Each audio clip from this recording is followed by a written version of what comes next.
ಕರ್ಪೂರನ ಹಾಕಿ ನೋಡಿ.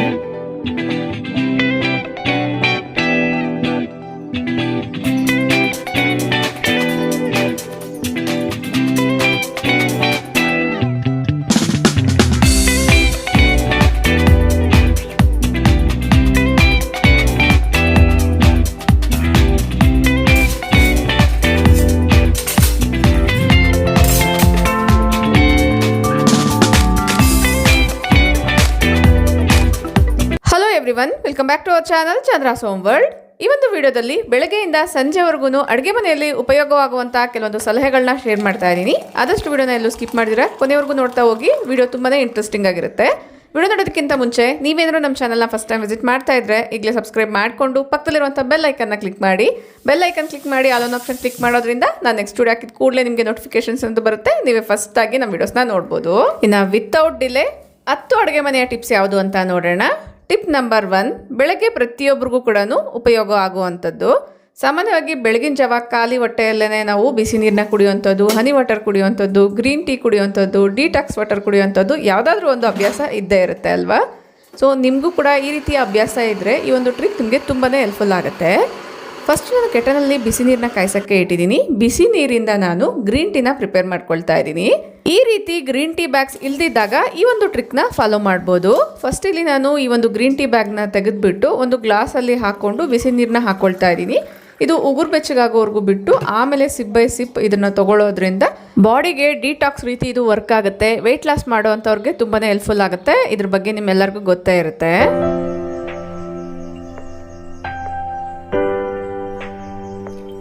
Green tea bags ಇಲ್ದಿದ್ದಾಗ ನಿಮ್ಮ ಮನೆಯಲ್ಲಿರುವಂಥ ಗಾರ್ಡನಲ್ಲಿ ಸಿಗುವಂಥ ಎಲೆಗಳಿಂದ, ಫ್ಲವರ್ಸಿಂದನೇ ನಾವು ಡಿಟಾಕ್ಸ್ ವಾಟರ್ನ ಪ್ರಿಪೇರ್ ಮಾಡ್ಕೊಳ್ಬೋದು.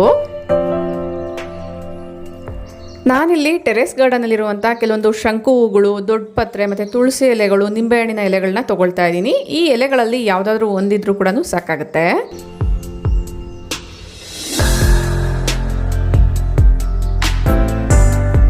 ಬೆಳಿಗ್ಗೆನೆ ಪ್ಲಾಂಟ್ಸ್ಗೆಲ್ಲ ವಾಟರಿಂಗ್ ಮಾಡಿ ಪೂಜೆಗೆ ಬೇಕಾಗಿರುವಂಥ ಹೂಗಳ ಜೊತೆಗೆ ಡಿಟಾಕ್ಸ್ ವಾಟರ್ ಪ್ರಿಪೇರ್ ಮಾಡೋಕ್ಕೆ ಬೇಕಾಗಿರುವಂಥ ಎಲೆಗಳನ್ನ ಕೂಡ ತೊಗೊಂಡು ಬಂದಿದ್ದೀನಿ. ಇದು ನಿಮ್ಮೆಲ್ಲರಿಗೂ ಗೊತ್ತೇ ಇರುತ್ತೆ, ದೊಡ್ಡ ಪತ್ರೆ. ಇದ್ರ ಜೊತೆಗೆ ಕೆಲವೊಂದು ಶಂಕು ಹೂಗಳನ್ನ ತೊಗೊಂಡಿದ್ದೀನಿ, ತುಳಸಿ ಎಲೆ ಮತ್ತು ನಿಂಬೆಹಣ್ಣಿನ ಎಲೆಗಳನ್ನ ತೊಗೊಂಡಿದ್ದೀನಿ. ಇಷ್ಟು ಇರಬೇಕು ಅಂತ ಏನಿಲ್ಲ, ಯಾವುದಾದ್ರೂ ಒಂದಿದ್ರೂ ಕೂಡ ಸಾಕಾಗುತ್ತೆ. ಶಂಕು ಹೂವು ಜಾಸ್ತಿ ಇದ್ದಿದ್ದರಿಂದ ನೆಟ್ಟೆಡ್ ಬ್ಯಾಗ್ಸಲ್ಲಿ ಹಾಕಿ ಸ್ಟೋರ್ ಮಾಡ್ಕೊಳ್ತಾ ಇದ್ದೀನಿ. ಪೂರ್ತಿ ಡ್ರೈ ಆದಮೇಲೆ ನಾನು ಬಾಟಲಲ್ಲಿ ಸ್ಟೋರ್ ಮಾಡ್ಕೊಳ್ತೀನಿ. ಈ ಶಂಕು ಹೂಗಳನ್ನ 1 ಗ್ಲಾಸ್ ಡಿಟಾಕ್ಸ್ ವಾಟರ್ಗೆ ಒಂದು 3 ಹೂಗಳನ್ನ ಹಾಕಿಬಿಟ್ಟು ಕುದಿಸ್ಕೊಳ್ಬೇಕಾಗತ್ತೆ. ನಾನಿಲ್ಲಿ ಕೆಟಲಲ್ಲೇ ಹಾಕಿ ಕುದಿಸ್ಕೊಳ್ತಾ ಇದ್ದೀನಿ. ಇಲ್ಲಿ ನೀವು ಅಬ್ಸರ್ವ್ ಮಾಡ್ಬೋದು, ಫ್ಲವರ್ಸ್ ಕಲರ್ ಎಲ್ಲ ಕೂಡ ನೀರಿಗೆ ಬಿಟ್ಕೊಂಡಿರುತ್ತೆ. ಇದನ್ನು ಡೈರೆಕ್ಟಾಗಿ ಕೂಡ ತೊಗೊಳ್ಬೋದು, ಇಲ್ಲ ನಿಮಗೆ ಕುಡಿಯೋಕ್ಕಾಗಲ್ಲ ಅನ್ನೋದಾದರೆ ಸ್ವಲ್ಪ ಹನಿ ಕೂಡ ಸೇರಿಸಿ ತೊಗೊಳ್ಬೋದು. ಶಂಕು ಹೂವು ಸಿಗಲ್ಲ ಅಂತ ಅಂದವರು ನಾನು ಆಗಲೇ ಏನು ತೋರಿಸ್ದೆ ಆ ಎಲೆಗಳಲ್ಲಿ ಯಾವುದಾದ್ರೂ ಒಂದು ರೀತಿಯ ಒಂದು 4-5 ಎಲೆಗಳನ್ನ ತೊಗೊಂಡು ಈ ರೀತಿ ಕೆಟಲಲ್ಲೇ ಹಾಕ್ಬಿಟ್ಟು ಕುದಿಸ್ಕೊಳ್ಬೋದು. ಇಲ್ಲ ಕೆಟಲ್ ಇಲ್ಲ ಅನ್ನೋದಾದರೆ ನಾರ್ಮಲ್ ಒಂದು ಪಾತ್ರೆಯಲ್ಲಿ ನೀರು ಜೊತೆಗೆ ಹಾಕಿ ಕುದಿಸ್ಕೊಂಡು ಕೂಡ ಯೂಸ್ ಮಾಡ್ಬೋದು. ಇದರಿಂದ ತುಂಬ ಹೆಲ್ತ್ ಬೆನಿಫಿಟ್ಸ್ ಅನ್ನೋದು ಇದೆ. ಇಮ್ಯುನಿಟಿ ಬೂಸ್ಟ್ ಆಗುತ್ತೆ, ಸ್ಕಿನ್ ಮತ್ತು ಗಟ್ ಹೆಲ್ತು ಇಂಪ್ರೂವ್ ಆಗುತ್ತೆ, ರೆಸ್ಪಿರೇಷನ್ಗೂ ಕೂಡ ಇದು ತುಂಬಾ ಹೆಲ್ಪ್ಫುಲ್ ಮಾಡುತ್ತೆ. ಇಂಟ್ರೆಸ್ಟ್ ಇರೋರು ಡೆಫಿನೆಟ್ಲಿ ಟ್ರೈ ಮಾಡಿ ನೋಡಿ. ಇಷ್ಟ ಆದರೆ ಲೈಕ್ ಮಾಡಿ. ಬೆಳಗ್ಗೆ ಅಂದ್ರೇ ನೆನಪಾಗುವಂಥದ್ದು ಬ್ರೇಕ್ಫಾಸ್ಟ್ಗೆ ಏನು ಪ್ರಿಪೇರ್ ಮಾಡಬೇಕು ಅಂತ. ಕೆಲವೊಂದು ಸತಿ ಮಾಡೋಕ್ಕೆ ಆಗಲ್ಲ ಅಂತ ಅಂದಾಗ ಹೊರಗಡೆಯಿಂದ ತರಿಸ್ಕೊಳ್ತಾ ಇರ್ತೀವಿ. ಸೊ ಇಲ್ಲಿ ನಾನು ಕೂಡ ಹೊರಗಡೆಯಿಂದ ತರಿಸ್ಕೊಂಡಿದ್ದೀನಿ. ಇದು ಯಾವುದೇ ರೀತಿ ಕೊಲಾಬ್ರೇಷನ್ ಅಲ್ಲ, ಜಸ್ಟ್ ಒಂದು ಶೌಟೌಟ್ ಮಾತ್ರನೇ.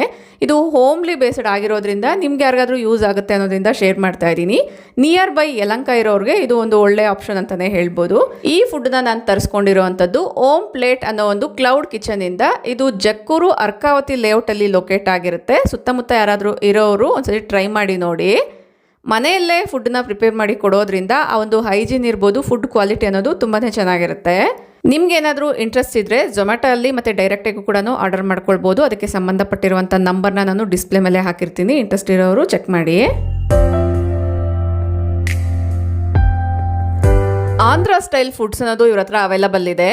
ಮೇಯ್ನಾಗಿ ಹೆಲ್ತಿ ಆಪ್ಷನ್ಸ್ ಕೂಡ ಕೊಟ್ಟಿದ್ದಾರೆ. ಹೆಲ್ತಿ ಬಾಕ್ಸ್ ಅನ್ನೋ ರೀತಿ ಜಸ್ಟ್ ಬ್ರೇಕ್ಫಾಸ್ಟಿಗೆ ಮಾತ್ರನೇ ಅಲ್ಲದೆ ಲಂಚ್ ಮತ್ತು ಡಿನ್ನರ್ಗೂ ಕೂಡ ಅವೈಲಬಲ್ ಇದೆ. ಮೇಯ್ನಾಗಿ ಪೆಸರೆಟ್ ಉಪ್ಮಾ, ರಾಗಿ ದೋಸೆ ಮತ್ತು ಬ್ರೌನಿನ ಡೆಫಿನೆಟ್ಲಿ ಟ್ರೈ ಮಾಡಿ. ತುಂಬಾ ರುಚಿಯಾಗಿರುತ್ತೆ. ಆ್ಯಕ್ಚುಲಿ ನಾವು ತಿನ್ನೋಷ್ಟರಲ್ಲಿ ಫುಡ್ ಸ್ವಲ್ಪ ತಣ್ಣಗಾಗಿತ್ತು, ಬಟ್ ರುಚಿ ಅಂತೂ ತುಂಬಾ ಡಿಲಿಷಿಯಸ್ ಆಗಿತ್ತು. ಇಲ್ಲಿ ಸಿಗೋವಂಥ ಬ್ರೌನಿ 5 ಸ್ಟಾರ್ ಹೋಟೆಲ್ಸಲ್ಲಿ ಕೂಡ ಸಿಗಲ್ಲ, ಅಷ್ಟೊಂದು ರುಚಿಯಾಗಿತ್ತು.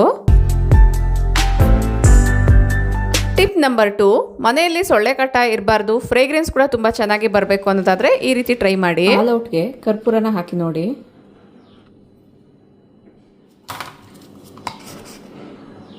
ಇದು ಆಲ್ ಔಟು, ಸೊಳ್ಳೆ ಬರ್ದಿರ ನಾವು ಆಲ್ ಔಟ್ನ ಹಾಕ್ಕೊಳ್ತೀವಲ್ವ, ಸೊ ಅದೇ. ಬಟ್ ಇದು ಖಾಲಿ ಆಗಿದೆ, ಇದಕ್ಕೆ ನಾನು ಈಗ ಕರ್ಪೂರನ ಹಾಕ್ತೀನಿ. ಫಸ್ಟ್ ನಾನು ಈಗ ರೀಫಿಲ್ನ ತೆಗಿತೀನಿ. ಇದು ಆಲ್ಮೋಸ್ಟ್ ಖಾಲಿ ಆಗಿದೆ. ಇದ್ರ ಒಳಗಡೆ ನಾನು ಕರ್ಪೂರನ ಹಾಕ್ತೀನಿ. ಒಂದು ಗ್ಲಾಸಲ್ಲಿ ಸ್ವಲ್ಪ ನೀರನ್ನ ತೊಗೊಂಡಿದ್ದೀನಿ, ಒಂದು ಅರ್ಧ ಗ್ಲಾಸಷ್ಟು. ಇದು ಎಷ್ಟು ಇಡಿಸುತ್ತೋ ಗೊತ್ತಾಗಬೇಕಲ್ಲ, ಅದಕ್ಕೋಸ್ಕರ ಒಂದು ಸ್ವಲ್ಪ ಕಡಿಮೆನೇ ತೊಗೊಳ್ಳಿ. 1/4 ಗ್ಲಾಸಷ್ಟು ನೀರನ್ನ ತೊಗೊಂಡಿದ್ದೀನಿ. ಇದರಲ್ಲಿ ಈಗ ಕರ್ಪೂರನ ವಿಡಿಯೋದಲ್ಲಿ ತೋರಿಸ್ದಂಗೆ ಈ ರೀತಿ ಸ್ಮ್ಯಾಶ್ ಮಾಡಿ ಹಾಕ್ಕೊಳ್ಬೇಕಾಗತ್ತೆ. ಇಲ್ಲಾಂದರೆ ಪೌಡರ್ ರೀತಿ ಮಾಡಿ ಕೂಡ ಹಾಕ್ಕೊಳ್ಬೋದು. ಜಸ್ಟ್ ಈ ರೀತಿ ಸ್ಮ್ಯಾಶ್ ಮಾಡಿದ್ರೂ ಸಾಕಾಗುತ್ತೆ. ಇಲ್ಲಿ ನಾನು ಒಂದು 3 ಇಂದ 4 ಕರ್ಪೂರದ ಬಿಳ್ಳೆನ ವಿಡಿಯೋದಲ್ಲಿ ತೋರಿಸ್ದಂಗೆ ಈ ರೀತಿ ಪೌಡರ್ ಮಾಡಿ ಹಾಕಿದ್ದೀನಿ. ಈಗ ಈ ಒಂದು ನೀರನ್ನ ಚೆನ್ನಾಗಿ ಈ ರೀತಿ ಶೇಕ್ ಮಾಡಿಬಿಟ್ಟು ಇದ್ರೊಳಗಡೆ ಹಾಕ್ಕೊಳ್ಳೋದಷ್ಟೇ. ಇದರಲ್ಲಿ ನಾನು ಸ್ವಲ್ಪ ಫ್ರೇಗ್ರೆನ್ಸ್ ಚೆನ್ನಾಗಿ ಬರಲಿ ಅನ್ನೋದ್ರಿಂದ ಎಸೆನ್ಷಿಯಲ್ ಆಯಿಲ್ ಕೂಡ ಹಾಕ್ತಾಯಿದ್ದೀನಿ. ನಿಮ್ಮ ಹತ್ರ ಇದ್ದರೆ ಹಾಕ್ಕೊಳ್ಳಿ, ಇಲ್ಲ ಕರ್ಪೂರ ಬದಲಾಗಿ ಜಸ್ಟ್ ನಿಮಗೆ ಒಂದು ಒಳ್ಳೆ ಅರೋಮ ಬರಬೇಕು ಅನ್ನೋದಾದರೆ ಎಸೆನ್ಷಿಯಲ್ ಆಯಿಲ್ ಮಿಕ್ಸ್ ಮಾಡಿಕೊಂಡ್ರೂ ಸಾಕಾಗುತ್ತೆ.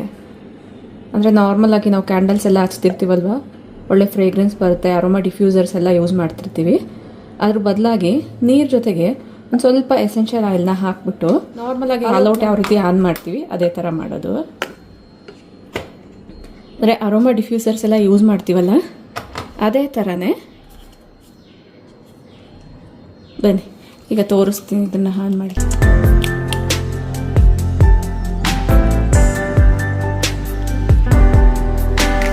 ನೋಡಿ ಆನ್ ಆಗಿದೆ. ಒಂದು ಒಳ್ಳೆ ಫ್ರೇಗ್ರೆನ್ಸ್ ಅನ್ನೋದು ಬರ್ತಾ ಇದೆ. ಲೈಟಿಂಗ್ ಜಾಸ್ತಿ ಹಾಕಿರೋದ್ರೆ ನನಗೆ ಡೀಟೇಲಾಗಿ ಗೊತ್ತಾಗ್ತಿಲ್ಲ ಅಷ್ಟೇ. ಜಸ್ಟ್ ಆಲ್ ಔಟ್ಗೆ ಕರ್ಪೂರನ ಹಾಕೋದ್ರಿಂದ ಈ ಸಣ್ಣ ಸಣ್ಣ ಸೊಳ್ಳೆಗಳೆಲ್ಲನೂ ಬರೆದಿರೋ ಇರುತ್ತೆ. ನಾರ್ಮಲಾಗಿ ನಾವು ಇದರಲ್ಲಿ ಕೆಮಿಕಲ್ ಬೇಸ್ಡ್ ಲಿಕ್ವಿಡ್ನ ಯೂಸ್ ಮಾಡ್ತಿರಲ್ಲ, ಅದ್ರ ಬದಲಾಗಿ ಕರ್ಪೂರನ ಯೂಸ್ ಮಾಡ್ಬೋದು. ಇನ್ನು ಇದನ್ನು ಅರೋಮಾ ಡಿಫ್ಯೂಸರ್ ಥರನೂ ಯೂಸ್ ಮಾಡ್ಕೊಳ್ಬೋದು. ಯಾವ ರೀತಿ ಅನ್ನೋದಾದರೆ ಅದೇ ಸ್ವಲ್ಪ ನೀರಲ್ಲಿ ಎಸೆನ್ಷಿಯಲ್ ಆಯಿಲ್ನ ಹಾಕ್ಬಿಟ್ಟು ಈ ರೀತಿ ಆನ್ ಮಾಡೋದಷ್ಟೇ.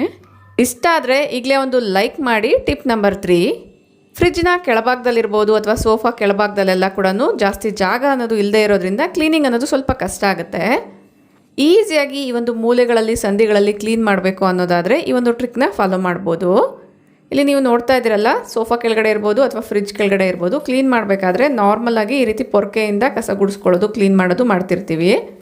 ಈ ರೀತಿ ಮಾಡಿದಾಗ ನಿಮಗೆ ಧೂಳೆಲ್ಲ ಸರಿಯಾಗಿ ಬರ್ತಾ ಇಲ್ಲ, ಇನ್ನೂ ಸಣ್ಣ ಸಣ್ಣದಾಗಿರುವಂಥ ಡಸ್ಟ್ ಅನ್ನೋದು ಉಳ್ಕೊಂಡಿದೆ ಅನ್ನೋದಾದರೆ ಈ ಒಂದು ಪೊರ್ಕೆಗೆ ಜಸ್ಟ್ ಒಂದು ಬ್ಯಾಗ್ನ ಹಾಕ್ಕೊಳ್ಳಿ. ಇಲ್ಲಿ ನೋಡ್ತಿದ್ದೀರಲ್ಲ, ಇದು ಕ್ಲಾತ್ ಬ್ಯಾಗು. ಇದರಲ್ಲಿ ನಿಮಗೆ ಕಲರ್ ಆಪ್ಷನ್ಸ್ ಕೂಡ ಇರುತ್ತೆ. ಜಸ್ಟ್ ಒಂದು ಹಳೆ ಬ್ಯಾಗ್ನ ತೊಗೊಂಡ್ರೂ ಸಾಕಾಗುತ್ತೆ. ವಿಡಿಯೋದಲ್ಲಿ ತೋರಿಸ್ದಂಗೆ ಪೊರ್ಕೆಗೆ ಇದನ್ನು ಕಟ್ಕೊಳ್ಬೇಕಾಗತ್ತೆ.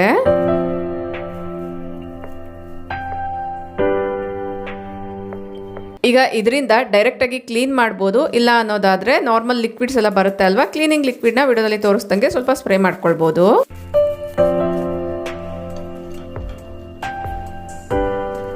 ಲಿಕ್ವಿಡ್ನ ಸ್ಪ್ರೇ ಮಾಡಿ ಕ್ಲೀನ್ ಮಾಡ್ಕೊಳ್ಳೋದ್ರಿಂದ ಮೈನ್ಯೂಟ್ ಡಸ್ಟ್ ಪಾರ್ಟಿಕಲ್ಸ್ ಎಲ್ಲ ಕೂಡ ಈಸಿಯಾಗಿ ರಿಮೂವ್ ಆಗಿಬಿಡುತ್ತೆ. ಇದೇ ಥರನೇ ನಾನು ಸೋಫಾ ಕೆಳಗಡೆ ಕೂಡ ಕ್ಲೀನ್ ಮಾಡ್ತಾ ಇದ್ದೀನಿ. ನಿಮ್ಮ ಮನೆ ಯಾವ್ದಾದ್ರು ಸಂಧಿಗಳಲ್ಲಿ ಮತ್ತು ಮೂಲೆಗಳಲ್ಲಿ ಏನಾದರೂ ಕಸ ಇದೆ ಅನ್ನೋದಾದರೆ ಅದನ್ನು ಇದೇ ಥರ ಕ್ಲೀನ್ ಮಾಡ್ಕೊಳ್ಬೋದು. ತೀರಾ ಜಾಸ್ತಿ ಕಸ ಎಲ್ಲನೂ ಇದೆ ಅಂದಾಗ ಈ ರೀತಿ ಕ್ಲೀನ್ ಮಾಡೋಕ್ಕೆ ಆಗಲ್ಲ. ಡೈಲಿ ಬೇಸಿಸ್ ಮೇಲೆ ಈ ಒಂದು ಐಡಿಯಾನ ಫಾಲೋ ಮಾಡ್ಬೋದು. ಗೋಡೆ ಮೇಲೆ ಇರುವಂಥ ಜೇಡರ್ ಬಲೆನ ತೆಗೆಯೋದಕ್ಕೋಸ್ಕರ ಡಸ್ಟರ್ನ ಬದಲಾಗಿ ಈ ರೀತಿ ಪೊರ್ಕೆಗೆ ಒಂದು ಬ್ಯಾಗ್ನ ಕಟ್ಕೊಂಡು ಡಸ್ಟಿಂಗ್ ಮಾಡೋದ್ರಿಂದ ಡಸ್ಟ್ ಎಲ್ಲ ಕೂಡ ಇದಕ್ಕೇನೆ ಕಲೆಕ್ಟ್ ಆಗಿರುತ್ತೆ. ಈ ಬ್ಯಾಗ್ನ ಬೇಕಂದರೆ ವಾಶ್ ಮಾಡಿ ರೀಯೂಸ್ ಮಾಡ್ಕೊಳ್ಬೋದು, ಇಲ್ಲ ಅನ್ನೋದಾದರೆ ಡೈರೆಕ್ಟಾಗಿ ಡಸ್ಟ್ಬಿನ್ಗೆ ಹಾಕ್ಕೊಳ್ಬೋದು. ಈ ರೀತಿ ಮಾಡೋದ್ರಿಂದ ಪೊರ್ಕೆ ಕೂಡ ಗಲೀಜಾಗ್ದಿರ ನೀಟಾಗಿರುತ್ತೆ. ನೆಕ್ಸ್ಟ್ ಟಿಪ್ಪು ಮೆಹಂದಿ ಪೌಡರ್ ಅಥವಾ ಹೆನ್ನಾ ಪೌಡರ್, ಇಂಡಿಗೋ ಪೌಡರ್ಗೆ ಸಂಬಂಧಪಟ್ಟಿರುವಂಥದ್ದು. ಯೂಶ್ವಲಿ ಮೆಹಂದಿ ಪೌಡರ್ ಇರ್ಬೋದು, ಇಂಡಿಗೋ ಪೌಡರ್ನ ತೊಗೊಂಡಾಗ ಸ್ವಲ್ಪ ಜಾಸ್ತಿ ಕ್ವಾಂಟಿಟಿಯಲ್ಲೇ ತೊಗೊಳ್ತಾ ಇರ್ತೀವಿ. ಇಲ್ಲ ಕಡಿಮೆ ಕ್ವಾಂಟಿಟಿಯಲ್ಲಿ ತೊಗೊಳ್ಳೋದಾದರೂ ಕೂಡ ನಾವು ಪಾಕೆಟ್ನ ಸರಿಯಾಗಿ ಕ್ಲೋಸ್ ಮಾಡಿಲ್ಲ, ಏರ್ ಟೈಟಾಗಿ ಇಟ್ಟಿಲ್ಲ ಅನ್ನೋದಾದರೆ ಅದು ಹೇರ್ಗೆ ಎಕ್ಸ್ಪೋಸ್ ಆಗೋದ್ರಿಂದ ಅದರ ಕ್ವಾಲಿಟಿ ಅನ್ನೋದು ಕಡಿಮೆ ಆಗ್ತಾ ಹೋಗುತ್ತೆ. ಅದರ ಎಫೆಕ್ಟ್ ಅನ್ನೋದು ಸರಿಯಾಗಿ ಬರಲ್ಲ, ಅಂದರೆ ನಾವು ಅದನ್ನು ಅಪ್ಲೈ ಮಾಡಿದ್ರೂ ಕೂಡ. ಸೊ ಇದನ್ನು ಕರೆಕ್ಟಾಗಿ ಸ್ಟೋರ್ ಮಾಡೋದಾದರೆ ನಿಮ್ಮ ಹತ್ರ ಗ್ಲಾಸ್ ಕಂಟೈನರ್ಸ್ ಇದ್ದರೆ ಗ್ಲಾಸ್ ಕಂಟೈನರಲ್ಲಿ ಸ್ಟೋರ್ ಮಾಡ್ಬೋದು. ಇಲ್ಲ ಅನ್ನೋದಾದರೆ ಐರನ್ ಟಿನ್ಸ್ ಇದ್ದರೂ ಕೂಡ ಇದರಲ್ಲಿ ಸ್ಟೋರ್ ಮಾಡ್ಕೊಳ್ಬೋದು. ಇಲ್ಲಿ ನೀವು ನೋಡ್ತಾ ಇದ್ದೀರಲ್ಲ, ಈ ರೀತಿ ಐರನ್ ಟಿನ್ಸ್ನ ಯೂಸ್ ಮಾಡಿಕೊಂಡು ನಾನು ಈ ಒಂದು ಮೆಹಂದಿ ಪೌಡರ್ ಮತ್ತು ಇಂಡಿಗೋ ಪೌಡರ್ನ ಸ್ಟೋರ್ ಮಾಡ್ಕೊಳ್ತಾ ಇದ್ದೀನಿ.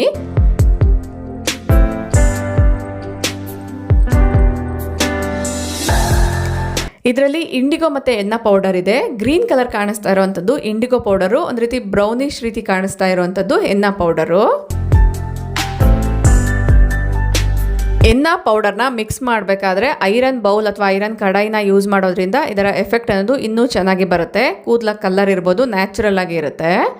ಇದನ್ನು ನೈಟಲ್ಲಿ ನಾನು ಮೊಸರು ಜೊತೆಗೆ ಮಿಕ್ಸ್ ಮಾಡಿ ಬಿಡ್ತಾ ಇದ್ದೀನಿ. ನೆಕ್ಸ್ಟ್ ಡೇ ಮಾರ್ನಿಂಗ್ ತೋರಿಸ್ತಾ ಇದ್ದೀನಿ. ಇಲ್ಲಿ ನೀವು ಅಬ್ಸರ್ವ್ ಮಾಡ್ಬೋದು, ಬ್ಲಾಕಿಶ್ ಆಗಿದೆ. ಸೊ ಇದನ್ನು ಕೂದಲಿಗೆ ಹಚ್ಚೋದ್ರಿಂದ ಒಳ್ಳೆ ನ್ಯಾಚುರಲ್ ಎಫೆಕ್ಟ್ ಅನ್ನೋದು ಕೊಡುತ್ತೆ. ಮಳೆಗಾಲದಲ್ಲಿ ಮನೆಯಲ್ಲಿ ಫ್ರೆಶ್ ಆಗಿರುವಂಥ ಫ್ರೇಗ್ರೆನ್ಸ್ ಬರಬೇಕು ಅನ್ನೋದಾದರೆ ಈ ಒಂದು ಟ್ರಿಕ್ನ ಫಾಲೋ ಮಾಡ್ಬೋದು. ಇಲ್ಲಿ ನ್ಯಾಚುರಲ್ ಆಗಿರುವಂಥ ಸಾಂಬ್ರಾಣಿ ಕಪ್ಸ್ನ ತೊಗೊಂಡು ದೀಪದಿಂದ ಇದನ್ನು ಹಚ್ಕೊಳ್ತೀನಿ. ಇದನ್ನು ಹಚ್ಬೇಕಾದ್ರೂ ಅಷ್ಟೇ ಕಾರ್ನರ್ಸಲ್ಲಿ ಎಲ್ಲ ಕಡೆ ಕೂಡ ಫ್ಲೇಮ್ ಅಂಟೋ ರೀತಿ ಹಚ್ಕೊಳ್ಬೇಕಾಗತ್ತೆ. ಈ ರೀತಿಯಾಗಿ ಈಗ ಇದನ್ನು ನಾನು ಧೂಪ ಎಲ್ಲ ಹಾಕ್ತೀವಲ್ಲ ಆ ಸ್ಟ್ಯಾಂಡಲ್ಲಿ ಇಡ್ತೀನಿ.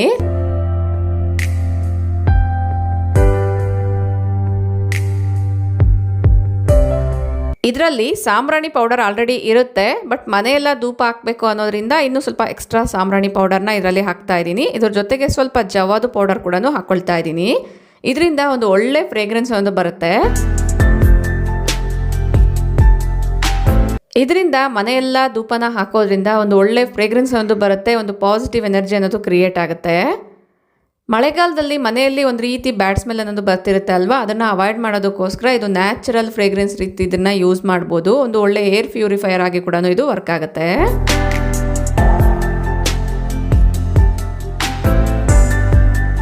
ಫಸ್ಟು ಪೂಜಾ ರೂಮಲ್ಲಿ ಧೂಪನ ಹಾಕಿ ಆಮೇಲೆ ಮನೆಯೆಲ್ಲ ಕೂಡ ಧೂಪನ ಹಾಕಿ ಒಂದು ಕಾರ್ನರಲ್ಲಿ ಈ ರೀತಿಯಾಗಿ ಇಟ್ಟಿದ್ದೀನಿ.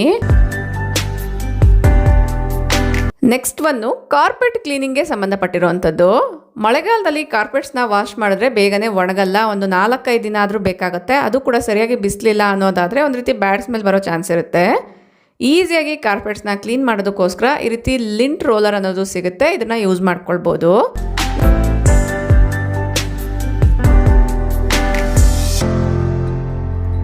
ಜಸ್ಟ್ ಇದನ್ನು ವಿಡಿಯೋದಲ್ಲಿ ತೋರಿಸ್ದಂಗೆ ಎಲ್ಲ ಕಡೆ ರೋಲ್ ಮಾಡೋದ್ರಿಂದ ಅದ್ರ ಮೇಲಿರುವಂಥ ಡಸ್ಟು ಕೂದಲೆಲ್ಲ ಕೂಡ ಈ ರೀತಿಯಾಗಿ ಕಲೆಕ್ಟ್ ಆಗಿರುತ್ತೆ. ಈಗ ಇದ್ರ ಮೇಲಿರುವಂಥ ಲೇಯರ್ನ ತೆಗೆದುಬಿಟ್ಟು ಮತ್ತೆ ಈ ಒಂದು ರೋಲರ್ನ ಕ್ಲೀನಿಂಗೋಸ್ಕರ ಯೂಸ್ ಮಾಡ್ಕೊಳ್ಬೋದು.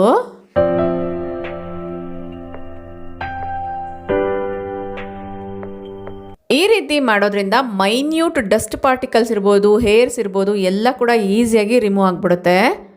ನೀವೇನಾದರೂ ಉಲನ್ ಕಂಫರ್ಟರ್ಸ್ ಇರ್ಬೋದು, ನಾರ್ಮಲ್ ಕಂಫರ್ಟರ್ಸ್ ಏನಾದರೂ ಯೂಸ್ ಮಾಡ್ತಿದ್ದೀರಾ ಅನ್ನೋದಾದರೆ ಅದರ ಮೇಲಿರುವಂಥ ಕೂದಲು ಡಸ್ಟನ್ನು ತೆಗೆಯೋದಕ್ಕೋಸ್ಕರ ಕೂಡ ಇದನ್ನು ಯೂಸ್ ಮಾಡ್ಬೋದು. ಇದೇ ಥರ ನಾನು ಇನ್ನೊಂದು ರೂಮಲ್ಲಿರುವಂಥ ಕಾರ್ಪೆಟ್ನ ಕೂಡ ಕ್ಲೀನ್ ಮಾಡ್ತಾ ಇದ್ದೀನಿ.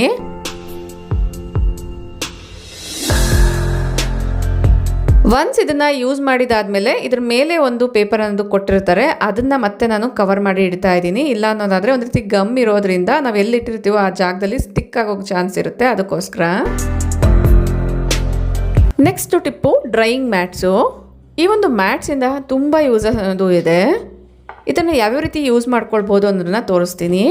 ಯೂಶ್ವಲಿ ಪಾತ್ರೆ ಎಲ್ಲನೂ ತೊಳೆದಾಗ ಕೆಲವೊಂದು ಗ್ಲಾಸ್ ಕಂಟೈನರ್ಸ್ ಇರ್ಬೋದು ಅಥವಾ ಐರನ್ ಕಂಟೈನರ್ಸ್ನ ನಾರ್ಮಲ್ ಪಾತ್ರೆಗಳ ಜೊತೆಗೆ ಇಟ್ಟರೆ ಐರನ್ ಕಂಟೈನರ್ಸ್ ಆದರೆ ರಸ್ಟ್ ಫಾರ್ಮ್ ಆಗೋ ಚಾನ್ಸ್ ಇರುತ್ತೆ. ಗ್ಲಾಸ್ ಆದರೆ ಕೆಲವೊಂದ್ಸರಿ ಕೆಳಗಡೆ ಬಿದ್ದೋಗು ಒಡೆದೋಗೋ ಚಾನ್ಸ್ ಕೂಡ ಇರುತ್ತೆ ಅಲ್ವಾ. ಅದನ್ನು ಅವಾಯ್ಡ್ ಮಾಡೋದಕ್ಕೋಸ್ಕರ ಸಪ್ರೇಟಾಗಿ ಈ ಒಂದು ಮ್ಯಾಟ್ಸ್ ಮೇಲೆ ಈ ರೀತಿಯಾಗಿ ಇಟ್ಕೊಳ್ಬೋದು. ಡ್ರೈ ಕೂಡ ಈಸಿಯಾಗಿ ಆಗುತ್ತೆ, ವಾಟರ್ ಎಲ್ಲ ಕಡೆ ಸ್ಪ್ರೆಡ್ ಆಗದಿರ ಇರುತ್ತೆ. ಒಂದು ವೇಳೆ ಈ ಒಂದು ಮ್ಯಾಟ್ಸ್ ಏನಾದರೂ ಕೊಳೆ ಆಯಿತು ಅಂದರೂ ಕೂಡ ಈಸಿಯಾಗಿ ಡಿಶ್ ವಾಷಿಂಗ್ ಲಿಕ್ವಿಡಿಂದನೇ ಇದನ್ನು ಕ್ಲೀನ್ ಮಾಡಿಬಿಟ್ಟು ಒಣಗಾಕ್ಕೊಳ್ಬೋದು. ಈ ಒಂದು ಮ್ಯಾಟ್ಸ್ ಬೇಗ ಡ್ರೈ ಆಗೋ ಕಾರಣ ಈಸಿಯಾಗಿ ಕಿಚನಲ್ಲೇ ನಾವು ಡ್ರೈ ಮಾಡ್ಕೊಳ್ಬೋದು. ಪೂಜಾ ವೆಸಲ್ಸ್ ಎಲ್ಲನೂ ಕ್ಲೀನ್ ಮಾಡಿದಾಗ ಡ್ರೈ ಆಗೋದಕ್ಕೋಸ್ಕರ ಒಂದು ಬಟ್ಟೆ ಮೇಲೆ ಇಡ್ತಿರ್ತೀವಲ್ಲ, ಬಟ್ಟೆ ಬದಲಾಗಿ ಈ ಒಂದು ಮ್ಯಾಟ್ ಮೇಲೆ ಕೂಡ ಇಡ್ಬೋದು. ನೆಕ್ಸ್ಟ್ ಟಿಪ್ಪು, ಅಡುಗೆ ಮನೆಯಲ್ಲಿ ಸಣ್ಣ ಸಣ್ಣ ಪೆಸ್ಟ್ ಎಲ್ಲನೂ ಬರಬಾರ್ದು ಅನ್ನೋದಾದರೆ ಈ ಒಂದು ಟ್ರಿಕ್ನ ಫಾಲೋ ಮಾಡ್ಬೋದು. ಫಸ್ಟು ಅಡುಗೆ ಮನೆನ ಕ್ಲೀನ್ ಮಾಡ್ಕೊಳ್ಬೇಕಾಗತ್ತೆ. ಒನ್ಸ್ ಅಡುಗೆ ಮನೆ ಕ್ಲೀನ್ ಆದಮೇಲೆ ಕ್ಯಾಂಪರ್ನ ಬರ್ನ್ ಮಾಡ್ಕೊಳ್ಬೇಕಾಗತ್ತೆ. ಕ್ಯಾಂಪರ್ ಬರ್ನರ್ ಇಲ್ಲ ಅನ್ನೋದಾದರೆ ಈ ರೀತಿ ಧೂಪ್ ಸ್ಟಿಕ್ ಸಿಗುತ್ತೆ ಅಲ್ವಾ, ಧೂಪ್ ಸ್ಟಿಕ್ಸ್ನ ಫಸ್ಟಿಗೆ ನಾವು ಈ ರೀತಿ ಹಚ್ಕೊಂಡು ಆಮೇಲೆ ಇದ್ರ ಮೇಲೆ ಕರ್ಪೂರನ ಇಡಬೇಕಾಗತ್ತೆ.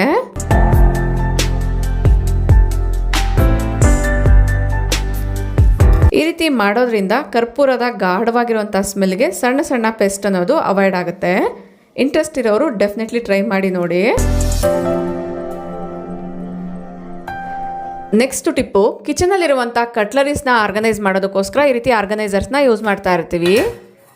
ಸ್ಪೂನ್ಸು ಸೌಟ್ಸ್ ಎಲ್ಲ ಕೂಡ ನೀಟಾಗಿ ತೊಳೆದು ಇದರಲ್ಲಿ ಇಟ್ಟಾಗ ಕೂಡ ಕೆಲವೊಂದ್ಸರಿ ಮಾಯ್ಶ್ಚರಿಂದ ಕೆಳಗಡೆ ರಸ್ಟ್ ಎಲ್ಲ ಫಾರ್ಮ್ ಆಗೋ ಚಾನ್ಸ್ ಇರುತ್ತೆ. ಈ ಒಂದು ರಸ್ಟ್ ಫಾರ್ಮ್ ಆಗಬಾರ್ದು ಅನ್ನೋದಾದರೆ ಈ ರೀತಿ ಕಂಟೈನರ್ಸ್ ಸಿಗುತ್ತೆ ಅಲ್ವಾ, ಈ ಒಂದು ಪ್ಲಾಸ್ಟಿಕ್ ಕಂಟೈನರ್ಸ್ನ ಕರೆಕ್ಟಾಗಿ ಸೂಟ್ ಆಗೋವಂಥದ್ದನ್ನು ತೊಗೊಂಡು ಇದ್ರೊಳಗಡೆ ಇಡಬೇಕಾಗತ್ತೆ. ಈ ರೀತಿ ಇಟ್ಬಿಟ್ಟು ಅದರಲ್ಲಿ ನಾವು ಕಟ್ಲರೀಸ್ನ ಜೋಡಿಸ್ಕೊಳ್ಳೋದ್ರಿಂದ ಯಾವುದೇ ಕಾರಣಕ್ಕೂ ಕೂಡ ರಸ್ಟ್ ಅನ್ನೋದು ಫಾರ್ಮ್ ಆಗದಿರ ಇರುತ್ತೆ. ಒಂದು ವೇಳೆ ನಿಮ್ಮ ಮನೆಯಲ್ಲಿ ಆಲ್ರೆಡಿ ಕಟ್ಲರಿ ಯೂನಿಟ್ ಇದ್ದು ಈ ರೀತಿ ಓಲ್ಡ್ ಆರ್ಗನೈಸರ್ಸ್ ಇತ್ತು ಅನ್ನೋದಾದರೆ ಇದನ್ನು ಈ ರೀತಿ ಬಾಚಣಿಗೆ ಎಲ್ಲ ಕೂಡ ಆರ್ಗನೈಸ್ ಮಾಡೋದಕ್ಕೋಸ್ಕರ ಯೂಸ್ ಮಾಡ್ಕೊಳ್ಬೋದು. ಈ ಒಂದು ಐಡಿಯಾ ಇಷ್ಟ ಆದರೆ ಈಗಲೇ ಒಂದು ಲೈಕ್ ಮಾಡಿ.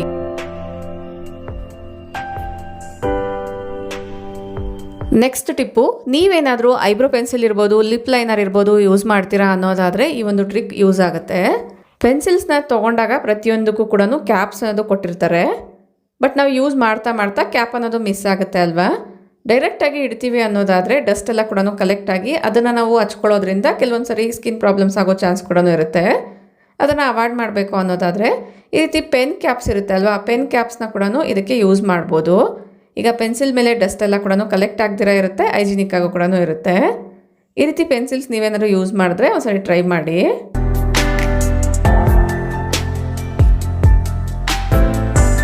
ಐ ಹೋಪ್ ಈ ಒಂದು ವಿಡಿಯೋ ನಿಮ್ಮೆಲ್ಲರಿಗೂ ಇಷ್ಟ ಆಗಿದೆ ಅಂತ ಅಂದ್ಕೊಳ್ತೀನಿ. ಇಷ್ಟ ಆದರೆ ಈಗಲೇ ಒಂದು ಲೈಕ್ ಮಾಡಿ, ನಿಮ್ಮ ಫ್ರೆಂಡ್ಸ್ ಆ್ಯಂಡ್ ಫ್ಯಾಮಿಲಿ ಜೊತೆಗೂ ಶೇರ್ ಮಾಡಿ. Thank you for watching. ನಮಸ್ತೆ.